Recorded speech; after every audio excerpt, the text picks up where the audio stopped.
Bismillahirrahmanirrahim. Assalamualaikum warahmatullahi wabarakatuh. Perkenalkan, nama saya Saidah Kuratuaini. Saya mahasiswi Universitas Teknologi Yogyakarta, program Studi Hubungan Internasional.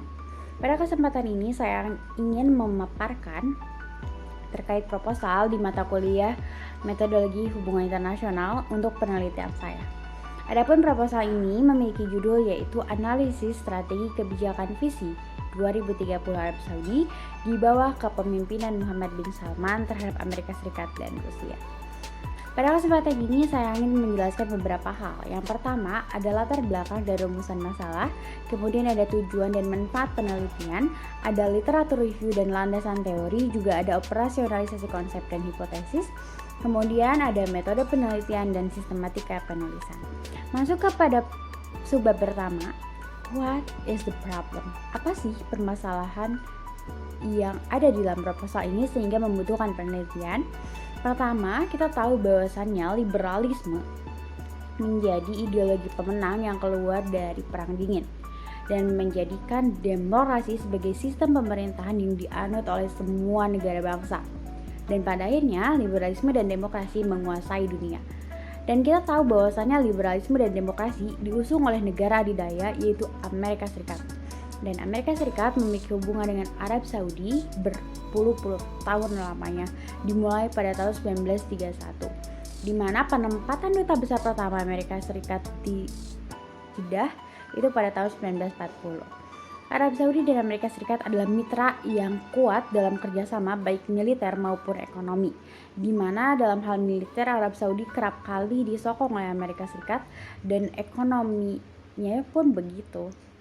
Namun ternyata hal tersebut tidak membuat pemerintahan Saudi Arabia itu menjadi demokratis ataupun liberal, karena pemerintah Saudi Arabia tetap konservatif dalam kebijakan-kebijakannya, baik kebijakan luar negeri maupun domestik, seperti perempuan yang dilarang menyetir, perempuan yang harus bepergian tanpa dengan wali, yang pada akhirnya menurut ideologi liberal hal tersebut adalah salah karena mengekang hak asasi.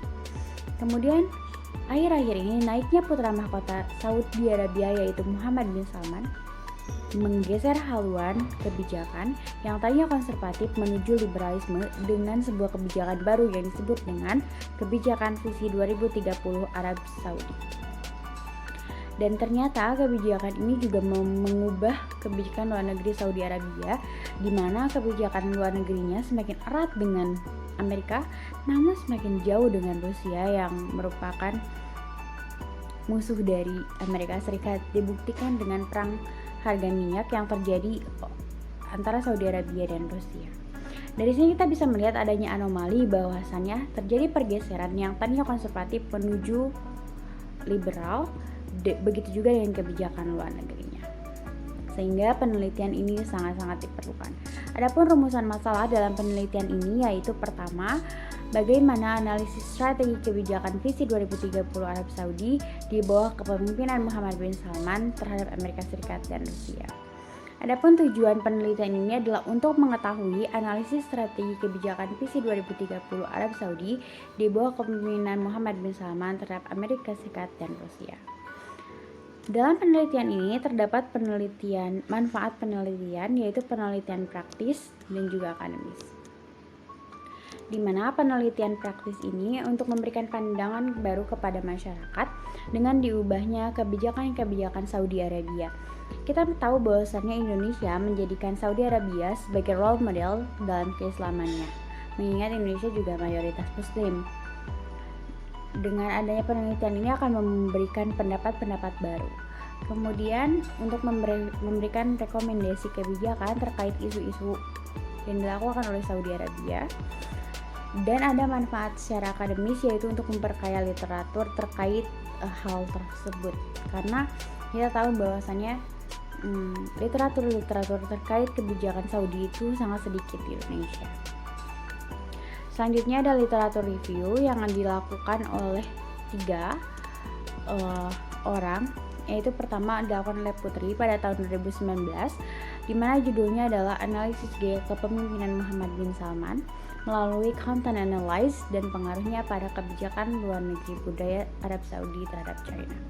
di mana penelitian ini menemukan bahwasannya MBS atau Muhammad bin Salman lebih cenderung memiliki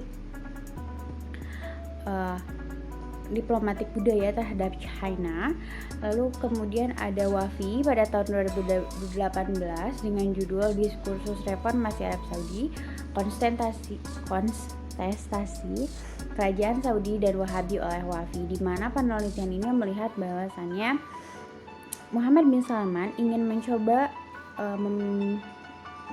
menggerakkan atau mengubah pemerintahan Arab Saudi yang tadinya didominasi oleh Wahabi menjadi lebih liberal. Terus kemudian ada penelitian yang dilakukan oleh Mas Udi pada tahun 2020 yang berjudul Wahabisme vs Reformasi Arab Saudi, MBS, Agensi Moderasi dan Diversifikasi Ekonomi. Penelitian ini melihat bahwasannya dengan dilakukan liberalisme ini membuat adanya angin segar bagi masyarakat yang tadinya terlalu dikekang atas dogma agama menjadi lebih bebas. Dari hal tersebut kita melihat terdapat persamaan dan juga perbedaan, di mana persamaannya terletak pada objek penelitian, yaitu gaya kepemimpinan Muhammad bin Salman dan reformasi Arab Saudi. Namun banyak sekali perbedaan, termasuk di dalam penelitian saya, di mana penelitian saya lebih membidik Amerika Serikat dan liberalismenya, juga terkait demokratisasinya, termasuk kebijakan luar negerinya terhadap Amerika Serikat dan Rusia yang tidak diteliti oleh 3 peneliti terdahulu ini.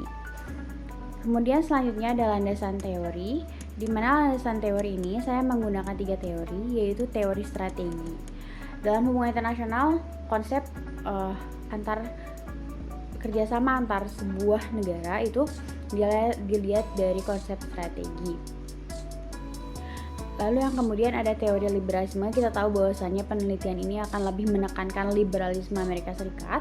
Dan terakhir ada teori idiosinkratik yang memang akan saya gunakan untuk menganalisis gaya kepemimpinan atau leadership yang dilakukan oleh Muhammad bin Salman terkait kebijakan reformasi ini.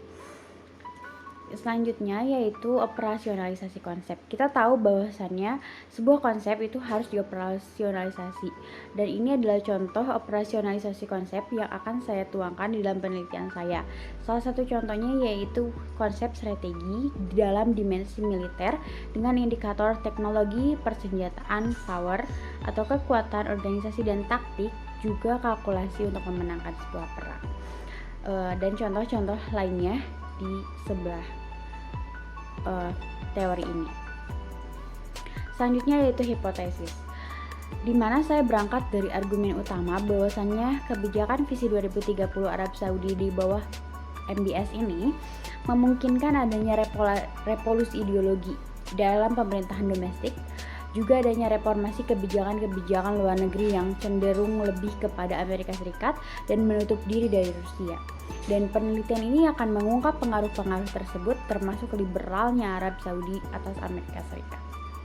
Selanjutnya ada metode penelitian, di mana metode penelitian ini memiliki lokasi penelitian di Saudi Arabia dan jenis penelitian kualitatif.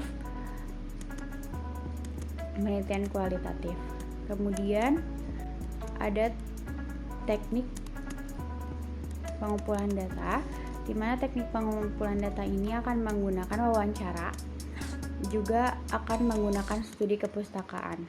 Wawancara yang akan dilakukan oleh kepada para pengamat politik Timur Tengah, dosen yang berfokus pada Timur Tengah, juga mahasiswa Indonesia yang bersekolah di Arab Saudi. Kemudian ada kualitas data yang akan mencocokkan konsistensi secara internal dan eksternal, melihat kecocokan data-data dan pernyataan-pernyataan yang akan saya tuliskan di dalam penelitian. Kemudian rancangan analisis datanya akan dilakukan dengan reduksi data. Kemudian ada display data dan verification. Kemudian proses penelitiannya akan dilakukan dengan mencari permasalahan terkait visi 2030 Arab Saudi. Kemudian ada kebutuhan pentingnya keterlibatan aktor dalam permasalahan ini dan mencari konsep teori yang relevan. Adapun sistematika penulisan di dalam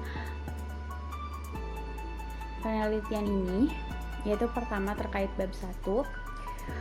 Dalam bab 1 akan memuat latar belakang masalah, rumusan masalah, tujuan, manfaat, hipotesis, metode, dan lain sebagainya. Di bab 2 saya akan menjelaskan terkait kepemimpinan Muhammad bin Salman di Arab Saudi, ada reformasi visi 2030 Arab Saudi, dan penjelasan-penjelasan terkait mengapa hal ini dilakukan, apa strategi yang dilontarkan, dan lain sebagainya. Di bab 3 akan dijelaskan terkait analisis dengan menerapkan data-data yang ditemukan menggunakan teori yang telah dibahas di bab pertama.